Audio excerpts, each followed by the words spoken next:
1963년 2월 27일 오전 서울시민회관에서는 박정희 의장이 민간 정치인들과 함께 전국 수습의 원칙에 합의하는 선서 모임을 가졌다. 박 의장이 2월 18일에 자신의 민정불참 조건으로 제시한 보복금지, 혁명정신 계승 등 9개 항을 민간 정치인들이 받아들이고 이를 준수하겠다는 다짐을 한 것이다. 박 의장은 식사 도중 눈물을 짓기도 했고 목이 메이기도 했다. 이 연설에서 박정희는 함축성 있는 경고를 한 자락 깔았다. 세대 교체를 이룩하지 못한 이 나라의 정정은 오로지 여러분들의 일대각성과 노력 없이는 또다시 정치적 위기를 초래할 가능성을 충분히 내포하고 있습니다. 이날 박병권 국방장관과 3군 참모총장들은 공동성명을 발표했다. 이들 군순회는 우리는 새로 탄생할 민정을 지지하고 군 본연의 임무에 충실할 것이라고 다짐하면서도 박 의장을 비롯한 각급 장교들은 군에 복귀하여 군의 발전에 기여해 줄 것을 진심으로 환영한다고 했다. 박정희는 민정에 참여하지 않겠다고 한 것이지 군복을 벗고 야인으로 돌아가겠다고 약속한 것은 아니었다. 박 의장이 군복을 벗지 않는 한, 또 그가 군에 복귀하여 군의 지도자로 남아있는 한 아무도 무시할 수 없는 존재가 된다. 이런 잠재력과 가능성 때문에 박정희는 민정불참을 선언한 이후에도 내가 권력을 갖고 있는 한 상황은 내가 주도할 자신이 있다는 태도를 보일 수 있었다. 그럼에도 야당은 2월 27일의 선서식이 사실상 군사정권의 종지부를 찍은 것이라고 낙관하는 논평을 내보내고 있었다. 박정희의 후퇴는 진심이 아니라 어디까지나 미국, 야당, 군부의 공세를 누그러뜨리기 위한 전략상 선택이었음이 곧 드러난다. 국방장관과 3군 총장 등 군수뇌부는 대체로 박정희의 민정참여와 군 후배인 김종필의 역할에 대해서 비판적이었지만 1군 사령관 민기식 중장은 달랐다. 그는 군대가 한번 혁명을 했으면 책임을 지고 나라를 뜯어고쳐야 한다는 소신을 가지고 있었다. 박정희가 내키지 않은 227 민정불참 선서식 이후 사태를 반전시키는 데 있어서 물리력의 뒷받침을 해준 것이 민기식이었다.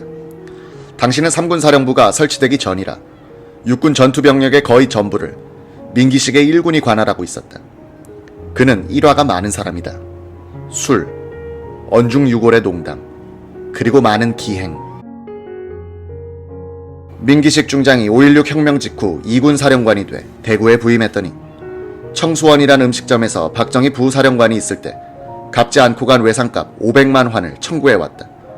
민기식은 접대부도 없고 술은 정종, 막걸리에 안주는 빈대떡밖에 없는 집인데 이렇게 많이 마실 수가 하고 혀를 찼다고 한다. 2달쯤 뒤 박정희 의장이 대구를 시찰한 자리에서 민 사령관에게 물었다. 민 장군은 외상술값이 얼마나 됩니까? 2군 단장할 때 한 60만 환쯤 빚지고 왔습니다. 겨우 그 정도입니까? 여기 100만 환을 드릴 테니 앞으로는 현금으로 잡수세요. 이건 부정부패에 해당되지 않습니까? 민 장군은 사리사욕을 위해서 쓴 것이 아니라 부대 운영을 위해서 쓴 것이니 애국적입니다. 술이 무슨 애국적입니까?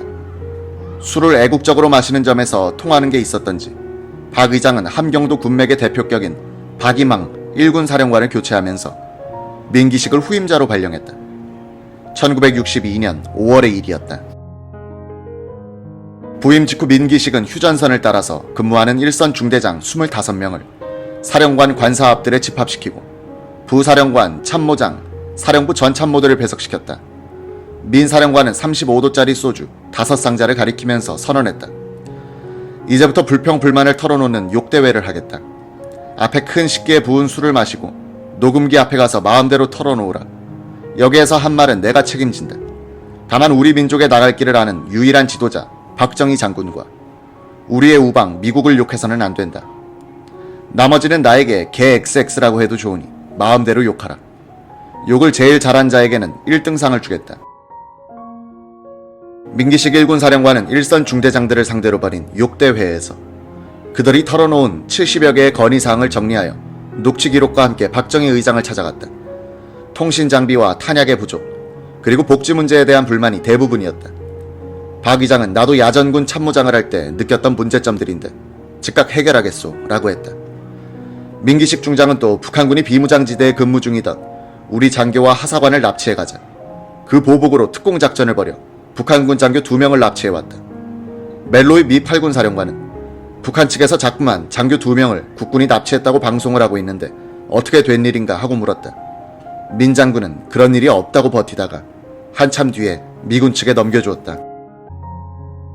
1964년에 미군 헬기가 북한 지역에 불시착했을 때 미군은 전향하지 않고 있던 북한군 장교 1명을 보내주고 미군 조종사를 건네받았다. 1963년 3월 6일 김재춘 정보부장은 이른바 4대 의혹 사건의 수사 중간 발표를 했다. 정보부 전 간부 등 관련자 15명을 구속 수사 중이란 것이었다. 박정희로선 자신이 김종필에게 묵인해준 사건들인데 여론에 밀려 관련자들이 잡혀 들어가니 기분이 울적했을 것이다. 그 하루 전 박정희는 강원도 지역을 시찰한다는 명목으로 춘천 미군 비행장에 내렸다. 민기식 사령관은 자신의 관내에 온 박 의장을 영접하려고 원주에서 춘천으로 가려 했더니 김종호 육군 참모총장이 전화로 왜 정치적으로 노느냐고 따졌다. 신병으로 한 달여 입원했다가 최근에 복귀했던 민기식은 박 의장의 민정 불참 선언 이후 군내의 분위기가 묘하게 돌아간다고 생각했다. 민기식이 춘천 비행장에 나가보니 박 의장의 행차는 과거에 비해서 초라했다.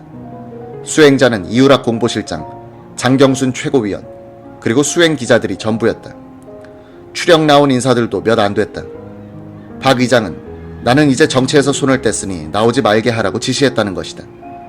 박 의장을 수행한 동아일보 이만섭 기자가 민기식 사령관에게 다가오더니 요사이 일선 분위기가 어떻습니까? 라고 물었다. 민기식은 대강 이렇게 대답했다고 한다. 서울에서 정치가 소란스러운데 정치가 안정돼야지. 그렇지 않으면 일선이 불안해진다. 정부에 나갔던 군인들이 원대 복귀한다고 하나 그들의 복귀를 좋아할 사람이 누가 있겠는가. 군의 지휘체계는 허물어지고 말았다.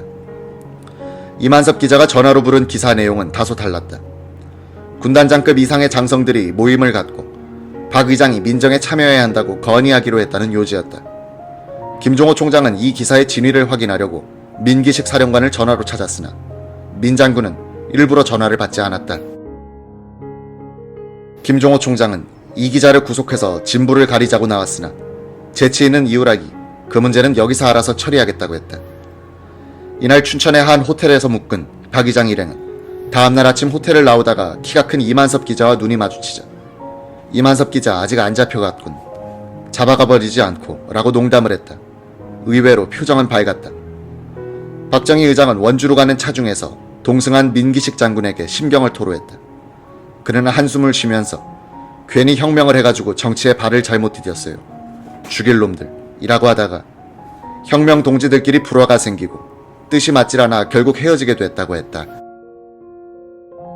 박정희는 또 민 장군 머리나 식힐 겸 바람이나 쐴 겸 해서 설악산에나 가십시다 라고 했다.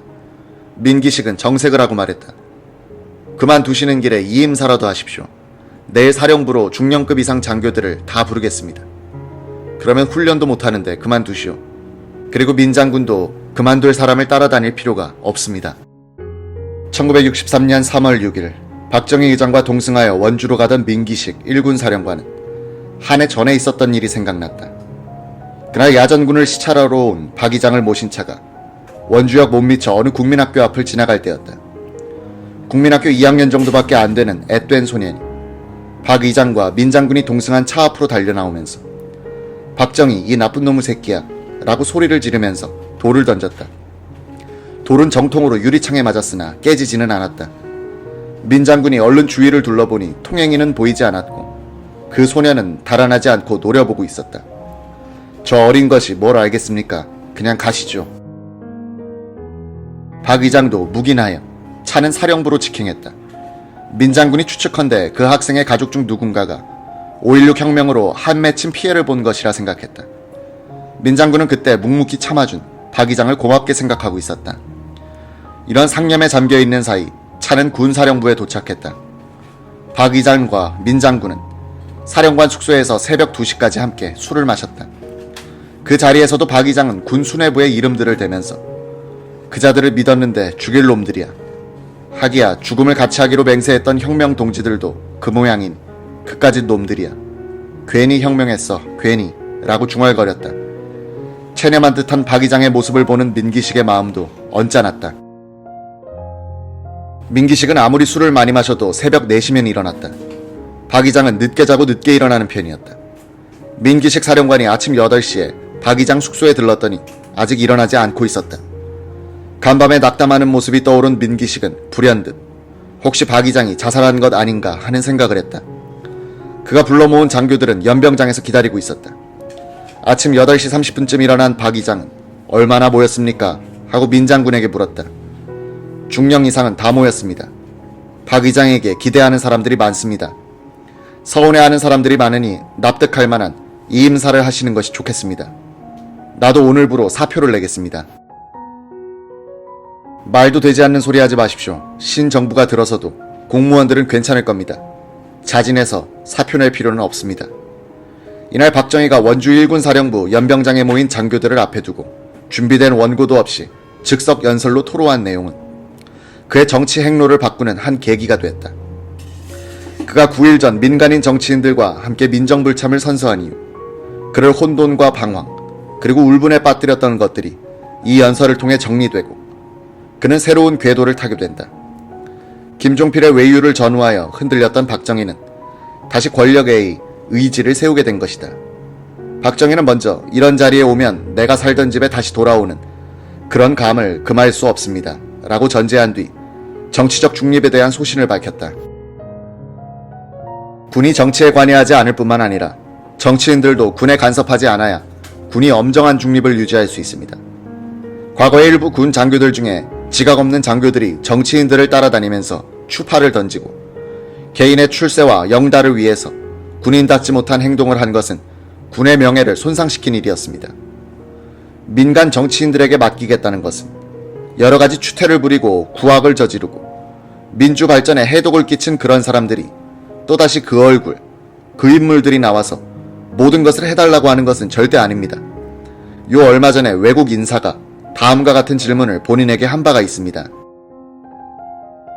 의장은 그들에게 모든 것을 믿고 모든 것을 맡기고 모든 것을 양보했는데 만약 그 사람들이 이번에 국민들에게 약속한 선서를 그들이 이행하지 않아 정치적인 위기가 도래한다면 의장은 방관만 하고 모른 채 하고 있겠느냐고 물었습니다. 본인은 여기에 대해서 이런 해답을 한 적이 있습니다. 불행하게도 그러한 사태가 도래했을 때 이 나라는 몇몇 정신 차리지 못한 정치인들을 위해 있는 나라가 아니며 하물며 그들이 장난을 치기 위한 장난판이 아닙니다. 나는 그 외국 인사에게 반문했습니다. 당신은 그런 경우에 이것을 못 본 채 하는 것이 애국적인 행동인가? 방관하지 않는 것이 애국적인 행동인가? 하고 반문하고 거기에 대해서는 더 이상 답을 하지 않았습니다. 여기까지 들은 기자들은 원주 시내 우체국과 전화국으로 줄다름을 치기 시작했다. 3월 8일자 모든 신문은 국민의 해독 끼치고 질서 혼란케 한 기성 정치인은 일선에서 물러나야 방임하는 것이 애국이냐 방관 않는 것이 애국이냐 란 제목으로 일면머리에 박 의장의 경고를 실었다. 누가 읽어도 정치에 혼란이 생기면 혁명정부는 방관만 하고 있지는 않을 것이라는 뜻이 담긴 연설이었다. 2.27 선서 이후 현실 정치를 떠난 것처럼 보였던 박 의장은 이 연설로서 다시 정치적인 위상을 과시했다. 이 시기에 박정희의 행태에 대한 가장 큰 오해는 그의 민정이양 불참선언을 정치적 하야로 해석하는 것이다. 박정희는 민정불참선언을 하면서도 민정이양과 함께 군복을 벗겠다는 약속을 하지 않았다. 이는 그가 권력에 집념을 버리지 않고 반격의 기회를 기다리고 있었음을 보여준다. 3월 8일자 조선일보는 일면 하단 만물상란에서 박정희가 주장해온 세대교체론을 비판하면서 이렇게 썼다. 인격적으로 원숙해질 무렵에 이런 사람에게 물러나라고 하는 것은 기본권의 침해다. 오해 없기 위해 만물상자의 연령을 밝히면 이제 겨우 40고개를 넘긴 애숭이다. 박정희는 이때 나이 46, 버려놓은 일은 많고 하고 싶은 일도 많은 팔팔한 장년이었다.